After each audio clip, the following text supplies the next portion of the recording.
बिस्मिल्लाहिर्रहमानिर्रहीम। शुरू करता हूँ अल्लाह के नाम से जो बड़ा मेहरबान निहायत रहम वाला है। अस्सलाम वालेकुम फ्रेंड्स, कैसे हैं आप सब। उम्मीद है कि आप सब खैरियत होंगे। आप देख रहे हैं इन्फोपीक और मैं हूं अहमद अली आराई। प्यारे दोस्तों, आज आपको 1.2 किलोवाट के सोलर सिस्टम की इंस्टॉलेशन का तरीका सिखाया जाएगा और इसके साथ ही आपको सोलर पैनल के कनेक्शन के बारे में भी बताया जाएगा और यहाँ पर इन्वर्टर की इंस्टॉलेशन का तरीका और इन्वर्टर की सेटिंग के बारे में भी बताया जाएगा। तो जो दोस्त हजरात इस प्रोसेस को सीखना चाहते हैं, आपसे गुजारिश है कि आप वीडियो को स्किप मत कीजिएगा और आखिर तक लाजमी देखिएगा। दोस्तों, वीडियो को स्टार्ट करने से पहले आपसे गुजारिश है कि आप चैनल को सब्सक्राइब और लाइक कर दें और साथ ही बेल आइकन के बटन को प्रेस कर दें ताकि मेरी हर नई आने वाली वीडियो आप दोस्तों तक पहुंच सके। और वीडियो को लाजमी शेयर कीजिएगा ताकि बहुत सारे दोस्तों की कंप्लाइंस है वो सॉल्व हो सके, क्योंकि इस वीडियो के अंदर, इस इंस्टॉलेशन के अंदर मैं आपको इस इन्वर्टर से रिलेटिव जो आने वाली जो कंप्लाइंस होती हैं उसके बारे में और इसके कनेक्शन के बारे में बताने जा रहा हूँ। तो फ्रेंड्स, ये एक मदरसा है जामिया हज़रत सुमैया के नाम से।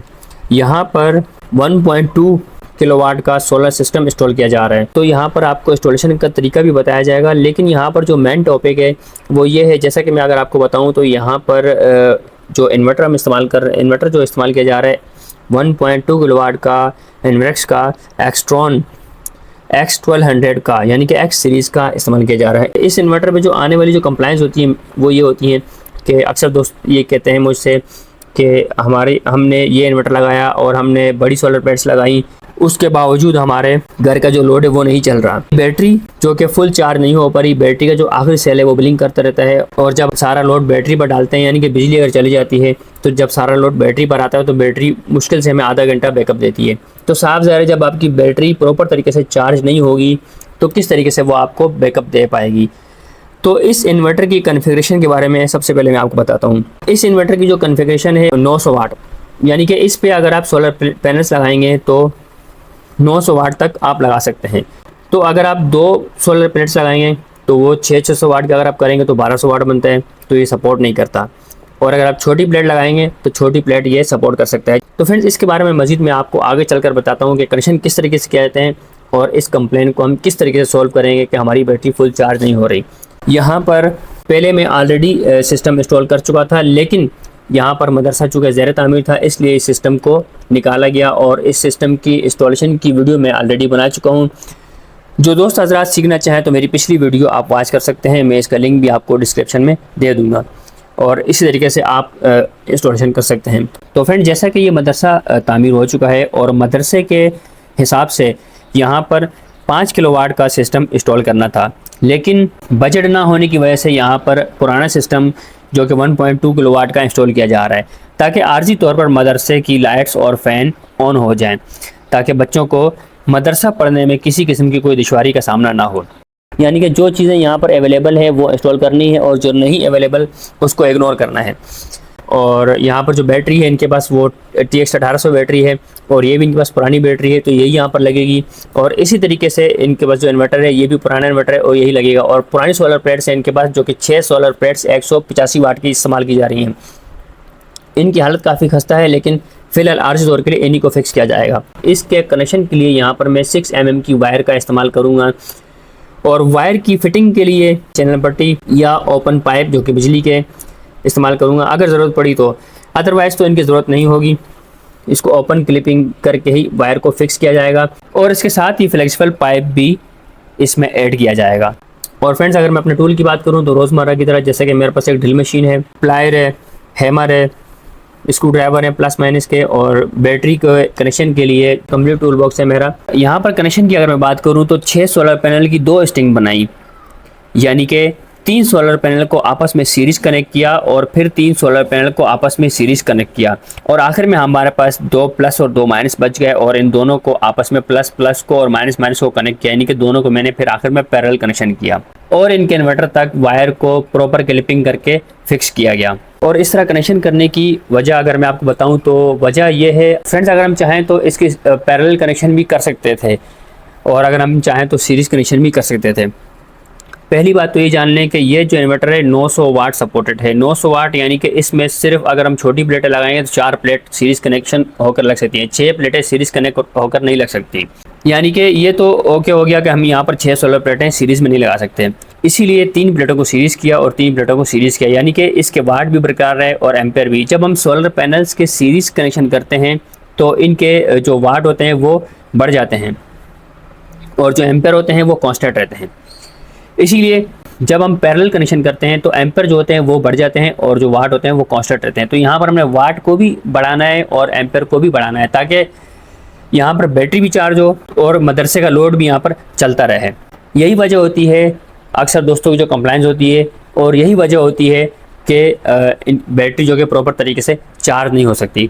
तो ये मैं आपको प्रॉपर आगे चलकर डिफाइन करता हूँ। सबसे पहले मैं यहाँ पर इनकी इंस्टॉलेशन जो है कंप्लीट कर लेता हूँ। तो फ्रेंड्स, यहाँ पर इनकी वाल पर पहले मैंने एक प्लाई को हैंग किया और फिर इस तरीके से इनका इन्वर्टर हैंग किया, और इन्वर्टर की वापडा इन के लिए एक लाइट प्लग लगाया और उससे इन्वर्टर को वापडा इन दी।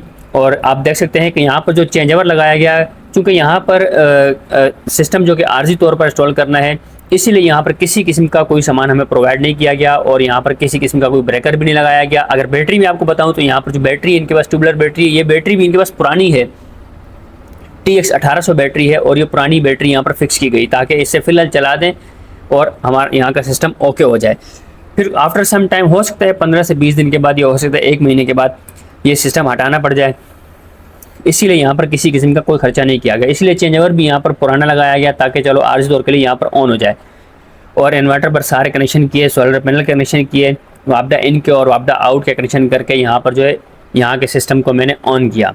तो फ्रेंड्स, यहाँ पर जो मेन टॉपिक है जो मैं आपको समझाना चाह रहा हूँ, जो कंप्लाइंस है जो मेरे पास मौसूल हुई और जो कि कुछ सॉल्व हुई और कुछ सॉल्व ना हो सकी जिसकी वजह थी, वो मेन टॉपिक और मेन कंप्लाइंस और मेन वजह उसकी जो मैं आपको समझाना चाह रहा हूँ वो ये है कि इस इन्वर्टर के साथ आप देख सकते हैं कि ये इन्वर्टर इनरेक्स का X सीरीज़ का ये इन्वर्टर जब भी आप लगाएं तो इस इन्वर्टर के साथ आप छोटी सोलर पैनल लगाएं। मैं आपको सजेस्ट करूंगा कि आप इस इन्वर्टर के साथ छोटी सोलर पैनल्स लगाएं, क्योंकि फ्रेंड्स ये इन्वर्टर, चूँकि सबसे पहली बात तो ये इन्वर्टर 900 वाट सपोर्टेड है, ठीक है। 900 वाट से ऊपर आपने जाना नहीं है। तो जो दोस्त इस इन्वर्टर पर बड़ी सोलर पैनल्स लगाते हैं, यानी कि 600 वाट की 2 सोलर पैनल लगाते हैं और उनके कनेक्शन आपस में पैरेलल करते हैं, जब आप पैरेलल कनेक्शन करते हैं तो यानी कि उसके जो वाट हैं वो कांस्टेंट रहते हैं। जब वाट कांस्टेंट रहेंगे तो फिर बैटरी किस तरीके से चार्ज होगी।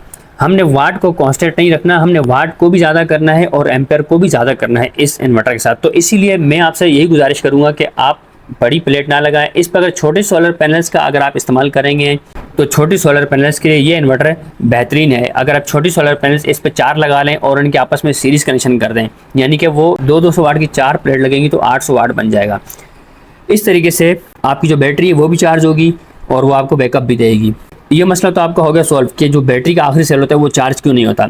यही वजह होती है कि बैटरी का जो आखिरी सेल होता है वो चार्ज नहीं होता। 2 बड़ी प्लेट लगाने का इसमें फ़ायदा नहीं है, क्योंकि वो सीरीज़ में कनेक्ट करेंगे आप उनको, तो जो इन्वर्टर है ये उड़ जाएगा, क्योंकि जब सीरीज़ में 600 को करेंगे तो 1200 वाट बन जाएगा। तो इस तरीके से 1200 वाट की वैसे ये इन्वर्टर चूँकि सपोर्टेड नहीं है तो ये उड़ जाएगा। और इसके साथ जो बैकअप की वजह होती है, यहाँ पर एक बैटरी होती है। एक बैटरी के साथ आप अगर 200 वाट का अगर आप लोड चलाते हैं, यानी कि अगर जब आपका जो बैकअप है सारा बैटरी पर आ जाता है और आप उस पर 200 वाट या 300 वाट का लोड चलाते हैं तो वो बैटरी बामुश्किल से 1 से 1.5 घंटे तक आपको बैकअप देगी। अगर न्यू बैटरी होगी तो 2 से 3 घंटे तक बैकअप दे देगी। लेकिन जैसे जैसे बैटरी ओल्ड होती जाएगी इसका बैकअप कम होता जाएगा, क्योंकि बैटरी का बैकअप कम होता है, बैटरी ज़्यादा देर पा तक बैकअप नहीं देती। हम चलाते हैं शाम के टाइम पर बैटरियों पर फ़ैन और लाइट्स, तो लाइट का तो लोड नहीं होता। जो फ़ैन जो होता है उसकी जितनी स्पीड होती है उस हिसाब से जो कि बैटरी पीता है। फ़ैन की स्पीड बढ़ती है तो वाट बढ़ते हैं। फ़ैन की स्पीड अगर आप स्लो चलाएँगे तो फिर आपकी बैटरी आपको ज़्यादा देर तक जो कि बैकअप देगी। तो यही वजह होती है जो दोस्तों की कंप्लाइंस होती है, जो बैटरी वो चार्ज नहीं हो रही होती है। हमारी बैटरी का आखिरी सेल जो है वो चार्ज होता रहता है, यानी कि ब्लिंक करता रहता है, फुल चार्ज नहीं होती बैटरी, और फिर आखिर में हमारे पास बैटरी बैकअप नहीं देती। तो यही वजह होती है बैटरी फुल चार्ज ना होने की। तो फ्रेंड्स, सोलर पैनल के कनेक्शन की वीडियो जो कि सीरीज़ और पैरेलल कनेक्शन हमने किस तरीके से करने होते हैं इसकी वीडियो मैं ऑलरेडी बना चुका हूँ। आप मेरे यूट्यूब चैनल में सर्च कर वॉच कर सकते हैं। मैं आपको लिंक भी डिस्क्रिप्शन में दे दूँगा ताकि आप आसानी तरीके से लिंक के थ्रू कनेक्शन की वीडियो वॉच कर सकें और सोलर पैनल के कनेक्शन इस तरीके से कर सकें। इसके साथ ही इस इन्वर्टर की जो सेटिंग है इसकी वीडियो भी मैं ऑलरेडी बना चुका हूँ। जिन दोस्तों ने ना वॉच की हो या जो दोस्त वॉच करना चाहते हो, मैं आपको लिंक इसका डिस्क्रिप्शन में दे दूँगा। आप आसानी तरीके से जो कि वॉच कर सकते हैं, जिसमें प्रॉपर सेटिंग और कंप्लीट सेटिंग मैंने बताई हुई है। इस सेटिंग के तहत भी आप सेटिंग करेंगे तो आपकी बैटरी का बैकअप बढ़ जाएगा और आपके घर का लोड जो है प्रॉपर तरीके से चलता रहेगा। तो प्यारे दोस्तों, इस छोटे सिस्टम को 1.2 किलोवाट के छोटे सिस्टम को इस इन्वर्टर के साथ इंस्टॉल करने का यही तरीका जो मैंने आपको बताया, यही बेहतर तरीका है। इसी तरीके से आप भी इंस्टॉलेशन कर सकते हैं और आप अपनी इस कंप्लायंस को सॉल्व कर सकते हैं। तो उम्मीद करता हूं कि आप दोस्तों को मेरा ये जो समझाने का तरीका था, आपको सिखाने का तरीका था, ये समझ आ गया होगा। सिस्टम की इंस्टॉलेशन और सिस्टम के कनेक्शन और इन्वर्टर की सेटिंग और यहाँ पर कनेक्शन के बारे में आपको बताना कंप्लीट आप सीख चुके होंगे। आप मेरे चैनल को सब्सक्राइब और लाइक कर दिएगा और वीडियो को भी शेयर कर दिएगा। इंशाल्लाह फिर किसी अच्छी वीडियो के साथ और आपके बहुत सारी दुआओं से मैं आपकी खिदमत में एक बार फिर हाजिर रहूँगा। जब तक के लिए मैं आपसे इजाज़त चाहता हूँ। अल्लाह हाफिज़।